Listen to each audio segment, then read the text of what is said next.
भारत राष्ट्र समिति party उमूर in charge बराए गजबेल हल्कवी प्रताप रेड्डी ने रियासती हुकूमत पर जोर दिया है कि वो तेलंगाना के वाहिद ताकतवर सियासी कायद साबिक चीफ मिनिस्टर के चंद्रशेखर राव को गैर अखलाकी तौर पर हरासा करने के लिए अपने इंतखामी रवैये को तर्क कर दें।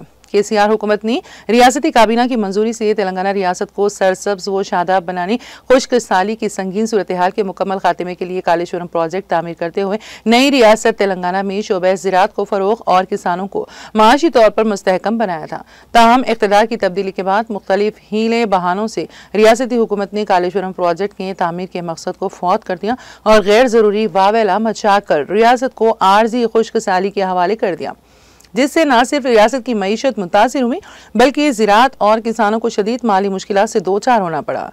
वी प्रताप रेड्डी ने कालेश्वरम कमीशन के नाम पर केसीआर और टी हरीश राव को हरासा करने की सख्त अल्फाज में मजम्मत की और कहा कि मज़कूरा दोनों कायदीन किसी भी माली लालच से पाक और रियासत की तरक्की, आवाम की खुशहाली और मईशत को मुस्तहकम बनाने के लिए अज़्म मुसम्मम के साथ दुनिया भर में पहली मरतबा मुकर्ररा वक्त से कबल आपाशी प्रोजेक्ट को मुकम्मल कराया था।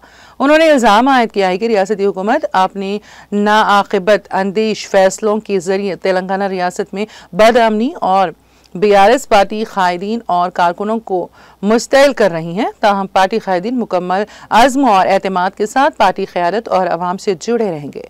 उन्होंने कहा कि रियासत तेलंगाना की तश्कील साबिक़ वज़ीर आला केसीआर और बीआरएस पार्टी के जरिए ही मुमकिन है। मुल्क गिर सतह पर तश्कील तेलंगाना की राह हमवार करना और 33 सियासी कौमी जमातों को तहरीक तेलंगाना की तायद के लिए मजबूर करना, मरकजी हुकूमत को अलहदा रियासत तश्कील देने पर दबाव बनाना केसीआर के जरिए ही मुमकिन हुआ था।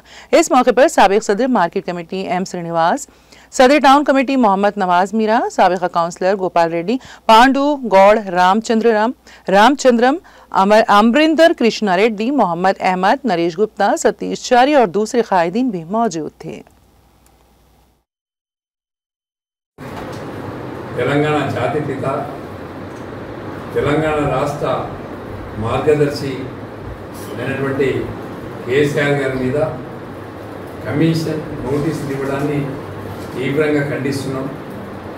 తెలంగాణ రాష్ట్రం ఏర్పడడానికి భారతదేశంలో ఉండేటువంటి రాజకీయ పార్టీలను ఒప్పించి మెప్పించి తెలంగాణ ప్రజలను మన్ననలు పొంది తెలంగాణ ఉద్యమాలను నడిపించి కేంద్ర ప్రభుత్వం మెడలు వంచి తెలంగాణ రాష్ట్రాన్ని సాధించి అనతి కాలంలోనే కాళేశ్వరం లాంటి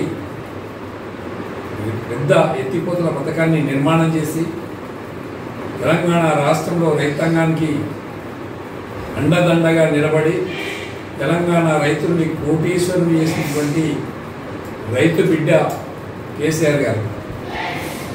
అలాంటి వ్యక్తి మీద కాంగ్రెస్ ప్రభుత్వం రేవంత్ రెడ్డి గారు తన్ను జైల్లో పెట్టిందని కేసీఆర్ గారికి నోటీసులు ఇచ్చి పైచాచిక ఆనందం పొందడానికి, సంతృప్తి పడడానికి ప్రయత్నం చేస్తూ ఉన్నారు।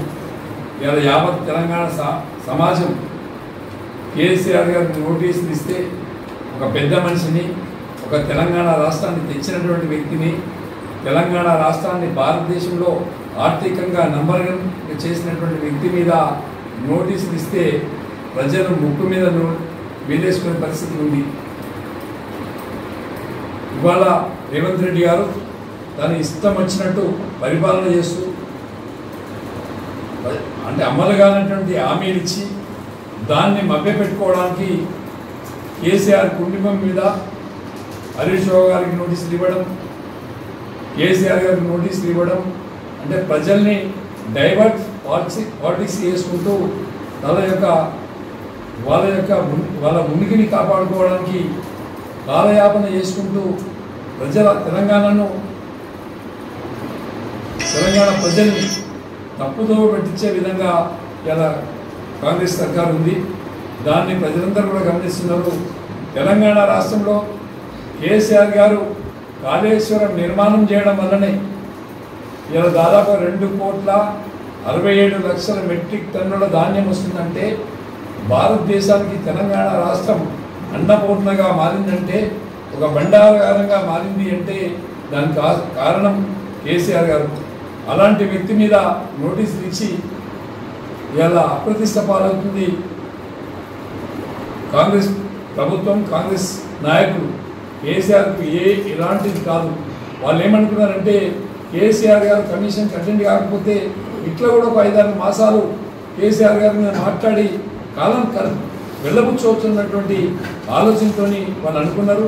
కానీ కేసీఆర్ గారు నిబద్ధత కలిగినటువంటి వ్యక్తి, నీతికి నిజాయితీకి అడ్రస్ ఉన్నటువంటి వ్యక్తి, తెలంగాణ అభివృద్ధికి కంకణబద్ధమైనటువంటి వ్యక్తి. కాబట్టి తెలంగాణ రాష్ట్రం సాధించడంలో కానీ, తెలంగాణ రాష్ట్రాన్ని అభివృద్ధి చేసుకోవడంలో కానీ ముందుండి రాష్ట్రం నాది, ఈ రాష్ట్రంలో ఉండే ప్రజలు భారతదేశానికి ఆదర్శంగా ఉండాలి, కొట్లాడి తెచ్చుకున్న తెలంగాణ నీళ్లు కావాలి, నిధులు కావాలి, ఉద్యోగాలు కావాలి, ఈ రాష్ట్రం బాగుపడాలన్నటువంటి తపనతో చేసినటువంటి వ్యక్తి, తెలంగాణ రాష్ట్ర కోసం పరితపించేటువంటి వ్యక్తి కేసీఆర్ గారు.